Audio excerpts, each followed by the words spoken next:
अस्सलामुअलैकुम वरहमतुल्लाहि वबरकातुहू। उम्मीद करते हैं आप सब खैरियत से होंगे। तो अल्हम्दुलिल्लाह हम भी खैरियत से हैं। तो चलिए जुड़े रहिए हमसे शुरू से आखिर तक, क्योंकि हम लेके आए हैं आपके लिए सूरह फजर की फजीलत। क्योंकि सुबह की नमाज के बाद सूरह फजर बहुत ही ज़्यादा ज़रूरी होती है घर की खुशी के लिए, क्योंकि इसे छोड़ देने से घर में बहुत सारी परेशानियाँ शुरू हो जाती हैं। इसे लाजमी पकड़ लें, क्योंकि ये खुद हमने आजमाया हुआ है। क्योंकि हमने इसे, जैसे कि हमारे वीडियो में बताते कि साल भर हमने नमाज़ों पे गौर नहीं किया था, तो बहुत सी चीज़ ऐसी हैं जिसे हम अमल करते चले आ रहे थे, वो छूट गई। और अल्लाह के वजह से अल्लाह की बातों पर ही अमल किया करें, इन चीज़ों पर ना किया करें। कोई ने जादू करा दिया, टोना करा दिया, कोई कुछ नहीं कर सकता, क्योंकि अल्लाह के कलाम में इतनी ताकत है कि आपकी वो चीज़ें भी हट जाती हैं। तो चलिए चलते हैं, आपको इस सूरह फजर का तर्जुमा बताते हैं।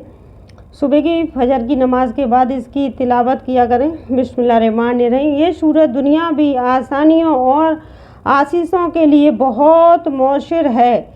यानी आशीष, जो कोई भी बुरा सोचता है, बुरा चाहता है, वो उसका कुछ आपके घर में कोई असर नहीं होगा।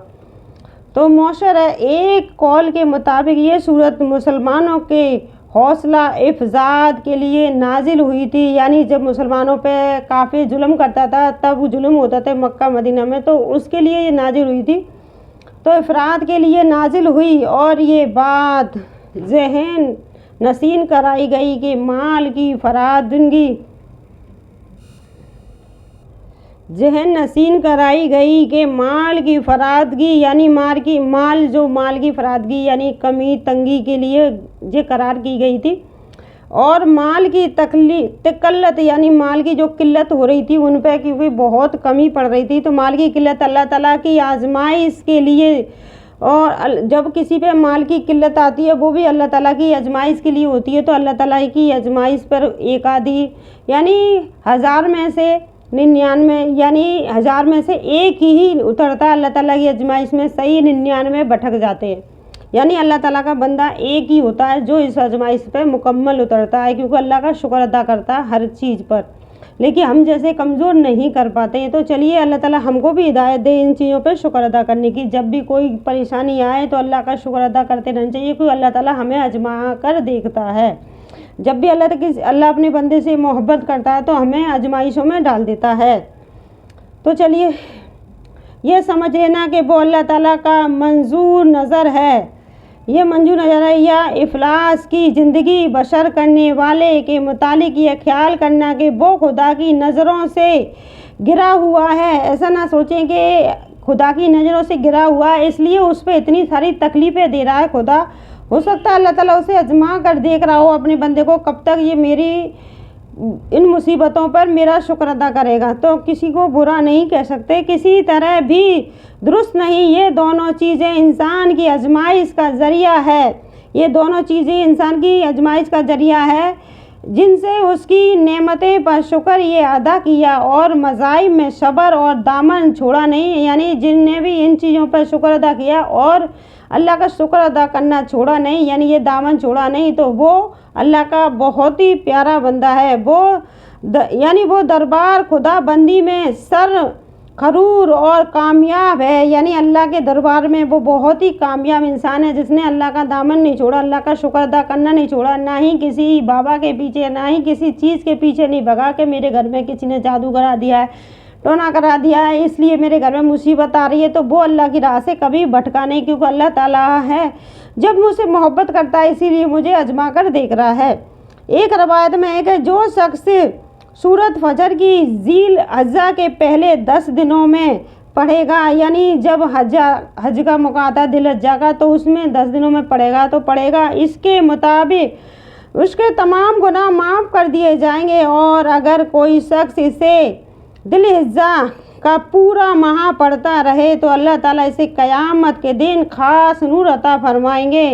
जो शख्स इस सूरत को फजर की नमाज के बाद रोज़ाना तिलावत करने का मामूल बना लेता है तो अल्लाह इसे रूहानी खुशी अता फरमाता है। वो दुनिया के गम और तफकरा से हमेशा बेगम रहता है। क्योंकि जैसे कि हमने बताया कि एक मतलब हम जब पहले थे, अल्लाह ताला की करम से इतनी तारीफ़ नहीं करेंगे, लेकिन हम पाबंदी के साथ इस सूरत को पढ़ते थे, तो अल्लाह ताला का करम था, कितनी भी कुछ भी हो, लेकिन ऐसा कुछ भी नहीं था। आज भी अल्लाह का करम है, बहुत बड़ा शुक्र है। अल्लाह ताला हमेशा अपना शुक्र बनाए रखे। तो इसे कहने का मतलब ये है, इसे पाबंदी के साथ पकड़ ले। फजर की नमाज के बाद पढ़ने का अपना मामूल बना दें, अल्लाह पे भरोसा रखें, ना कि आप उन जो चीज़ों पे अल्लाह ने मना किया उन चीज़ों के पीछे ना भगें। ना ही जब अल्लाह ने ये कलाम दिया है तो हम इन कलामों से अपनी परेशानी दूर कर सकते हैं, ना कि हम मुल्ला जी हाफिज़ियों के पीछे अपने पैसा, अपना समय और अपने दीन को बर्बाद कर रहे हैं, क्योंकि हम दोज़ख के हकदार हो जाते हैं। तो अपने आप को हम बर्बाद कर देते हैं। इन चीज़ों में ना गुमराह हो, क्योंकि हमारा दीन इतना कमज़ोर नहीं है कि हमें उन चीज़ों में ले जाए, क्योंकि अल्लाह ने इतना कमज़ोर नहीं बनाया है दीन। यानी इस्लाम बहुत मजबूत चीज़ है। तो यानी जो इंसान रिज़्क़ की तरक्की यानी रिज़्क़ की तंगी की वजह से रिज़्क़ की तरक्की के लिए इस मुबारक सूरत का ख़त्म पढ़ना निहायती मुजरब है, यानी शुरू से आखिर तक पढ़ना। और तरकीब ख़त्म की ये है कि 7 रोज़े रखे, चाहे हर रोज़ 7 मस्कीन और 7 यतीमों को खाना खिलाया जाए। और एक यानी अल्लाह, अगर आपको ज़्यादा ऐसा लग रहा है कि मेरे घर में बहुत ही ज़्यादा मुश्किल, बहुत ही ज़्यादा परेशानी है, तो इसको आप पढ़ें 7 दिन तक रोज़ाना। यानी फिर 7 यतीमों को जो बहुत ही ज़्यादा मोहताज हैं, जो आपके खाने के यानी तलबगार हैं, तो आप उसको खाना खिलाओगे तो उसकी दुआ आपकी परेशानियों को दूर कर देगी। जब आप ये पढ़कर उन यतीमों को 41 दिन तक खाना खिलाएं तो अल्लाह ताला आपकी तमाम परेशानियों को दूर कर देगा। यानी ये सूरह फजर को पढ़कर घर में तिलावत करें अपनी सूरह फजर की, जो अल्लाह का कलाम है, इसमें ना ही कोई जादू, न टोना, ना ही आप गुनाह के हकदार हो रहे। आप तो एक अच्छा काम कर रहे हो, क्योंकि किसी यतीम को जो आपके खाने का तलबगार है उसका पेट भर रहे हो, तो अल्लाह ताला उसके पेट भरने की वजह से आपके घर की जो परेशानी है वो दूर हो जाएंगी। और ज़्यादा नहीं है तो आप 7 रोज़ तक खिला सकते हैं, क्योंकि जब आपके घर में इतनी परेशानी है तो अल्लाह ताला ने ये दोनों चीज़ रखी हैं आपके लिए। अगर आप 7 दिन खिला सकते हो तो 7 दिन खिलाइए, अगर ज़्यादा दिन खिला सकते हो तो ज़्यादा दिन खिलाए, कि वो खाना एक ऐसा चीज़ है, अगर आपने किसी भूखे को खाना खिलाया उससे बड़ा कोई भी मर्तबा अल्लाह ने रखा नहीं है। तो हमें अल्लाह की राह से नहीं भटकना, अल्लाह के बताए रास्ते पर ही चलना है, क्योंकि अल्लाह ने इतने सारे कलाम अपनी किताब में रखे हैं कि हमें जो चीज़ आप उन चीज़ों में हम भटक जाते हैं ना, तो अपनी गुमराही यानी हम खुद अंधेरे में भटक जाते हैं और हम दोज़ख के हकदार हो जाते हैं, उस खौलते हुए पानी के भी हकदार हो जाते हैं। जब अल्लाह ने हमसे इन चीज़ों की मना की है तो हमें उन चीज़ों पर अमल भी करना चाहिए। जब हमारी औलाद हमारी नहीं मानती है तो कितना गुस्सा आता है। तो गौर करें जब हमारी औलाद खुद ये हम कितनी मामूली चीज़ हैं, जब हमारी औलाद हमारी बात नहीं मानती है तो हमें इतना गुस्सा आता है। तो अल्लाह ताला को कितना गुस्सा आता होगा कि मेरा बंदा, जब मैंने तेरे लिए तमाम आसानी रखी हैं फिर भी तू भटका हुआ है, तो तू जा। फिर उसे छोड़ दिया जाता है। जैसे माँ बाप अपनी औलाद से परेशान हो जाते हैं, अगर औलाद जल भी रही हो ना तब भी माँ बाप उस पर रहम नहीं खाते, तो इसी तरह अल्लाह ताला भी अपने बंदों को छोड़ देता है। जब तू मुझे छोड़ कर दूसरे को पकड़ा हुआ है तो जा। तो कहने का मतलब ये है कि अल्लाह से ही अपनी हिफाजत की, अपनी दुख तकलीफ़ की, तमाम परेशानियों की दुआएं किया करें, क्योंकि ये हमारी आजमाई हुई बातें हैं। क्योंकि हम कोई भी चीज़ आपको ऐसे नहीं बताते हवा में छोड़कर, क्योंकि हम वही चीज़ बताते हैं जो अल्लाह ताला ने हमारे और आप सभी उम्मती मोहम्मदियों के लिए, जो आप सल्लल्लाहु अलैहि वसल्लम पे यकीन और भरोसा रखते हैं, उनने सुन्नत जो हमें बताई हैं उन पे यकीन रखते हैं, अल्लाह के बताए हुए रास्ते पर पकड़े हुए हैं, कभी नहीं भटकते। क्यों? अल्लाह का रास्ता सीधा रास्ता है, जन्नत की तरफ जाता है। तो उस रास्ते पर कभी भी अपने पैर यानी अपने पैरों को ना डगमगाएं, क्योंकि बहुत इंसान इतना मुतमईन हो गया है कि अपने दिमाग से इतना चलने लग गया है कि अल्लाह को कुछ समझता ही नहीं है, अल्लाह की बातों को, ना अल्लाह के कलाम को। तो अल्लाह ताला उन्हें हिदायत दे। चलिए जो हमारा, क्योंकि ये चीज़ हम बहुत दिन से कह रहे थे कि हम आपके साथ ये चीज़ बांटेंगे, क्योंकि ये चीज़ हमने जब छोड़ी है ना, उस छोड़ने का जो तकलीफ़ अल्लाह ताला देता है कि मेरा बंदा मुझसे भटक गया है। जब मुझसे जुड़ा हुआ था, भले ही अल्लाह ताला हमें कितनी भी तकलीफ़ दे, जब हम अल्लाह ताला से जुड़े होते हैं ना तो हमें वो तकलीफ़ नहीं लगती है, उसमें भी हमें सुकून आता है। क्योंकि अल्लाह ताला हमें कभी कोई ऐसी बेसुकूनी चीज़ हासिल नहीं होने देता है। तो हमें अल्लाह ताला की राह को पकड़ते रहना चाहिए। कभी भी बेसुकूनी ज़िंदगी नहीं होती, खुशियाँ होती हैं, थोड़ा ही सही, लेकिन खुशी और सुकून होता है घर में। तो कहने का मतलब वही चीज़ हम आपको बताते हैं जो अल्लाह ताला ने आपके और हमारे लिए मुकर्रर की है। तो चलिए सूरह फजर इसकी तिलावत ये आप लोगों को करनी है, सिर्फ हम आपको तर्जुमा बताते हैं जैसे कि हमने बताया, क्योंकि ये सूरह फजर की नमाज के बाद आप इसे मुकम्मल तौर पर यानी अपनी ज़िंदगी का एक वो ऐसा बना लें जैसे आप सुबह उठकर नमाज फ़र्ज पढ़ते हो ना, वैसे ही इसको पढ़ा करें यासीन सूरत के बाद। यासीन सूरत तो आपको ज़रूर पढ़नी है अल्लाह की रज़ा के लिए, क्योंकि वो हमारी तमाम परेशानी क्योंकि हम जब अल्लाह की रज़ा के लिए कुछ कर रहे होते हैं ना, तो अल्लाह ताला हमारी खुशी के लिए बहुत कुछ करता है। तो हमें यासीन सूरत ज़रूर पढ़नी चाहिए सुबह फजर की नमाज के बाद। उसके बाद हमें ये सूरह फजर पढ़ लेनी चाहिए, ज़्यादा टाइम नहीं जाया होता है। तो चलिए इसका हम मर्तबा बता देते हैं आपको। तो अल्लाह ताला ने हमारे लिए जो चीज़ कलाम हमारे लिए छोड़ा उस पर ही हमें अमल करना चाहिए। अगर आपको हमारी वीडियो पसंद आती तो प्लीज़ लाइक और शेयर किया करें। अगर आप पहली बार जुड़ रहे हैं तो सब्सक्राइब करें, लाइक करें, शेयर करें, ताकि आप जैसे भाई बहन, जो हम जैसे भाई बहन सही रास्ते पर चलते हुए भी भटक जाते हैं, तो उन्हें सही रास्ता दिख जाए। क्योंकि हमें भटकना नहीं है अल्लाह ताला की रास्ते, क्योंकि मौत आनी है हमें, फिर अल्लाह ताला के पास लौट कर भी जाना है। तो अल्लाह ताला के रास्ते से हमें किसी भी हालत में नहीं भटकना है। ये रुपया पैसा, ये मकान, ये सब चीज़ नहीं रह जानी, हमारे साथ कुछ भी नहीं जाएगा। एक बार गौर कीजिएगा, ज़िंदगी में एक लम्हा ज़रूर आया होगा आपकी ज़िंदगी में जब आपको लगा होगा कि आज मैं ख़त्म हो जाऊंगा, यानी अल्लाह ताला ज़रूर वो मौका देता है हर इंसान की ज़िंदगी में। आज भी समझ जा, जब तेरे को मौत करीब आती है तो कैसा घबराता है। आज मैंने तेरी ज़िंदगी इसलिए बख्शी है तू सही रास्ते चले और दूसरों की हिदायत का सबक बने, यानी जो आदमी भटके हुए हैं उनकी हिदायत का सबक बने। तो इसलिए अल्लाह ताला से हमेशा अल्लाह ताला पर ही यकीन और भरोसा करें। तो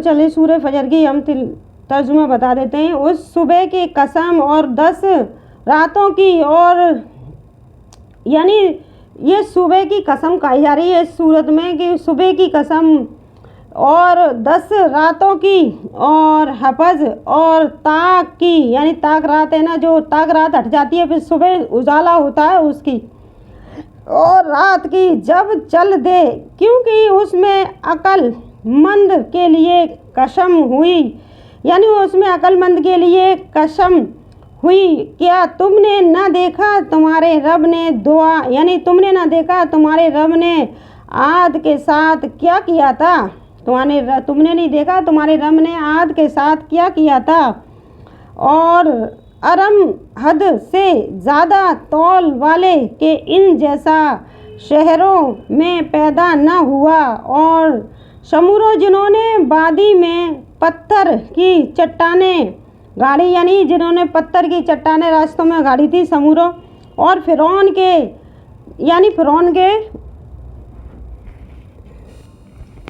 रोजे तो थोड़ा सूख जाता है क्योंकि सुबह पूरी रात हम शब कदर की रात जगे हैं।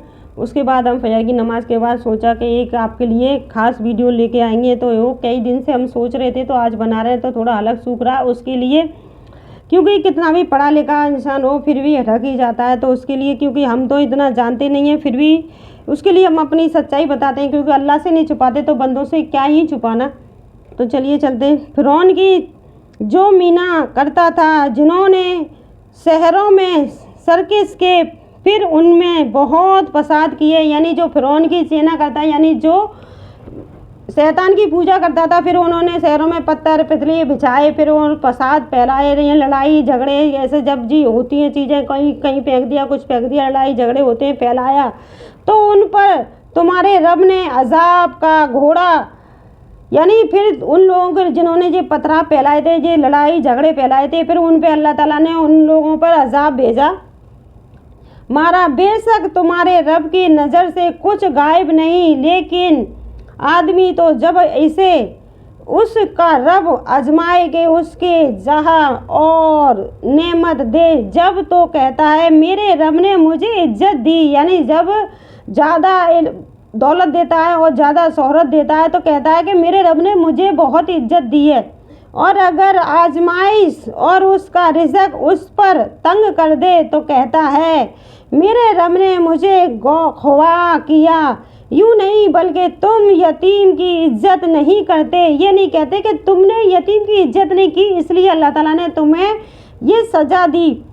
और आपस में एक दूसरे को मुस्कीन के खिलाने की रुग़बत नहीं देते, यानी आपस में एक दूसरे यानी गरीब को मिस्कीनों को खिलाने की रुग़बत भी नहीं करते। इस पैसे को आप जमा किए जाते हो तो अल्लाह ताला अपना अज़ाब भेजता है एक दिन, तो अल्लाह ताला के अज़ाब से आपके यहाँ ये सारी चीज़ें ख़त्म हो जाती हैं। और मेरास का माल हफ खाते हैं, यानी मेरास का माल भी हफ खाते हैं। जो मेरास मतलब कि आपके पास इतनी ज़मीन जायदाद है, उसका जो सदका है, खैरात है और जो चीज़ आप पे बनती है उसको भी आप हफ खाते हो। इसका लिखा हुआ है हफ खाते हो, मेरास का माल भी हफ खाते हो और माल की निहायती मोहब्बत करते रहते हो, माल से निहायती मोहब्बत करते रहते हो कि माल कोई मोहब्बत की चीज़ नहीं है। हाँ, जब ज़मीन टुकड़ा कर पास होगी, यानी आपके पास इतना जेवर है, उसका कितना सारा आपके पास उसका सदका बनना है। कभी आपने उस जेवर का सदका निकाला, क्योंकि वो यतीमों का हक है। जब अल्लाह एक दिन अपना अज़ाब भेजता है तो वो सब ज़ाया हो जाता है। तो धक्का वज़ा यानी आप कर दी जाएगी और तुम्हारे रब के हुक्म आएंगे और फरिश्ते कतार कर देंगे। यानी रब का जब हुक्म आएगा तो आपकी चीज़ों को कतार कर दिया जाएगा, क्योंकि आपके आने वाली नस्लें इतनी मोहताज कर दी जाएंगी कि आपकी वजह से आपकी नस्लें मोहताज हो जाएंगी।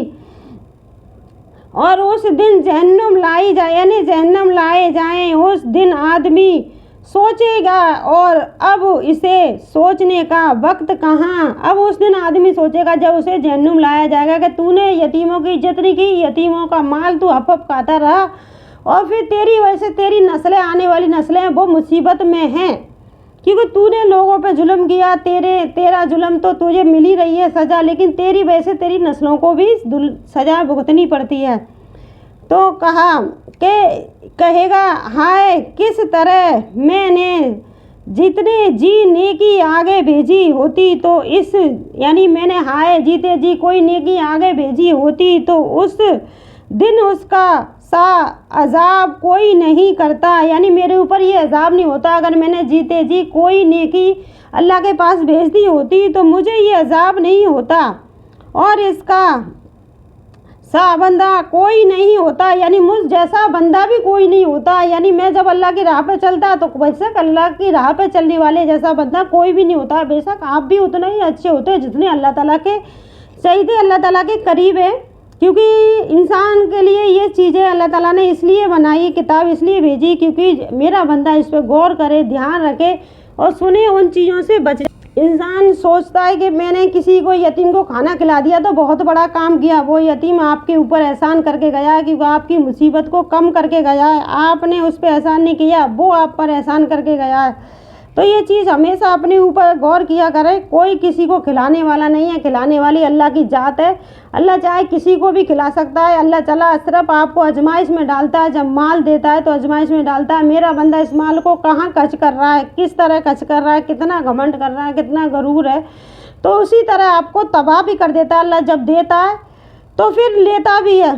तो अल्लाह ताला ने साफ लिखा है इन चीज़ों में, तो गौर करा करें कि अपने रब की तरफ वापस यूँ कर तो उससे राज़ी हो, वो तुझसे राज़ी हो, फिर मेरे ख़ास बंदों में दाखिल हो और मेरी जन्नत में आ जा। यानी तू ऐसा बन जा, मेरे ख़ास बंदों में दाखिल हो जा और मेरी जन्नत में आ जा। अल्लाह ताला आपसे पुकार रहा है। अल्लाह ताला इतना गनी है, इतना रहमत वाला है। अल्लाह ताला आखिरी समय तक जब मौत की डोर टूट रही होती ना, सांस टूट रही होती है, उससे 1 घंटा पहले तक आपको पुकार रहा होता है, ए बंदे मेरे पास आ जा, तौबा कर अपने गुनाहों की, क्योंकि आपने जो माल नहीं भेजा उसका तो आपको सिला नहीं मिलने वाला है, लेकिन आप तौबा करोगे तो उस जहन्नुम की आग से अल्लाह ताला अपनी पनाह में ले लेगा।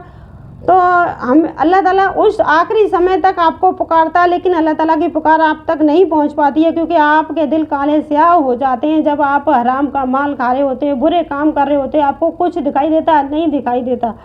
तो अल्लाह ताला सबको हिदायत दे कि सही रास्ते चलने की। कभी अल्लाह ताला किसी को घमंड न दे, क्योंकि अल्लाह ताला ही है नमाजने वाला। तो अल्लाह ताला का शुक्र अदा किया करें। अगर आपके घर कोई भी आता है तो अल्लाह ताला का शुक्र अदा किया करें। जब किसी के घर मेहमान आता है ना, वो भी अल्लाह का भेजा हुआ ही होता है, क्यों अल्लाह के नाम पर है रहमान और मेहमान, तो अल्लाह ने अपने नाम पर रखा है मेहमान का नाम, तो वो भी अल्लाह ताला का भेजा ही हुआ होता है। कोई भी आए आपके दरवाजे पे, ये घमंड मत किया करे कि ये क्योंकि मैं अच्छा हूँ इसलिए आया, नहीं, अल्लाह ताला तुमसे मोहब्बत करता है इसलिए वो तुम्हारे घर पे आया है। तो हमारे बस इतना ही समझाएंगे, यहाँ वीडियो बहुत लंबी हो जाती है और हमारे पास समय भी नहीं होता है समझाने के लिए, आपके लिए बहुत कुछ है। तो ये सूरह फजर आप सुबह फजर की नमाज के बाद तिलावत किया करें, इसकी बहुत बड़ी फजीलत है, क्योंकि इसकी छोटा सा ही हमने समझाने की कोशिश की है, तो इसको मतलब समझने की कोशिश करें। अल्लाह ताला ही है, अल्लाह ताला की ही जात है।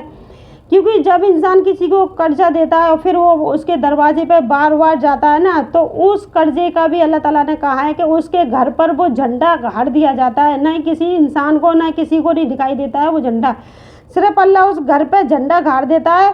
आने वाली उसकी नस्लें हमेशा मांग कर ही खाएंगी, इस तरह उसने तगादा किया उसी तरह उसकी नस्लें मांग कर ही खाएंगी।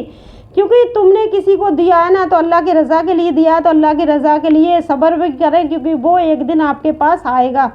तो अल्लाह ताला ने आपको आजमाइश में डाला उस टाइम भी, क्योंकि एक एक चीज़ पे अल्लाह ताला ने आपको आजमाइश में डाला है कि ये मेरा बंदा कब तक सब्र करता है। अल्लाह ताला की राह से चला करें, क्योंकि कभी ना तो अल्लाह ताला को कर्ज मांगने वाला पसंद है ना ही कर्ज लेने वाला पसंद है। तो अल्लाह ताला हमें भूखा रहने की तौफीक दे, जो हम गलती कर चुके हैं अल्लाह ताला कभी किसी को गलती करने की ये हिदायत ना दे। तो अल्लाह ताला सही रास्ता चले, तो अल्लाह जो लिया है उसको देने की आसानियाँ करें, दुआएं किया करो अल्लाह ताला से, सबके लिए अल्लाह ताला आसानियाँ करे। जो कोई भी भाई बहन जिस मुसीबत में परेशानी में मुब्तला, अल्लाह उसके लिए आसानियाँ करें। क्योंकि जब इंसान इन चीज़ों से भटक जाता है, दीन से भटक जाता है, तो बहुत सारे गलत काम कर जाता है। ये छोटी छोटी चीज़ें तो उसके लिए बहुत ही चीज़, क्योंकि उसे वो चीज़ दिखाई नहीं देती है जो छत पर अपने वो दिखाई देती है सामने जो कर रहा है, लेकिन वो पीछे वाला चीज़ नहीं दिखाई देती है जो मैं कर रहा हूँ वो मेरे लिए कितना भारी होने वाला है। तब हम अल्लाह पे यकीन और भरोसा करें तो अल्लाह ताला हमें हिदायत भी देता है, सही रास्ता भी दिखाता है। तो आज के लिए बस इतना ही, क्योंकि ये चीज़ें हम कोई भी चीज़ आपके लिए ऐसी नहीं लाते कि ऐसे ही हम बातें बनाते हो। जो आप अल्लाह ताला ने जो इस चीज़ में लिखा है वो चीज़ होती है, जो हम पे भुगता है वो हम अपनी तरफ से आपको बताते हैं अपना नाम लेकर। क्योंकि कोई भी चीज़ हम आपको ऐसे नहीं बताते। अल्लाह ताला आपको हमें सबको हिदायत दे नेक रास्ते चलने की, अल्लाह ताला तौफीक दे, किसी के आगे हाथ ना पहले, अल्लाह ताला जीते जी अल्लाह ताला के आगे ही पहले, और हमारी नस्लों पर भी अल्लाह अपनी रहमतें बरकतें बनाए रखे। इस ताक रातों की बरकत से अल्लाह, इस रमज़ान की बरकत से अल्लाह, कोई किसी का मोहताज ना हो। बस आज के लिए बस इतने। अस्सलामु अलैकुम वरहमतुल्लाहि वबरकातुहू।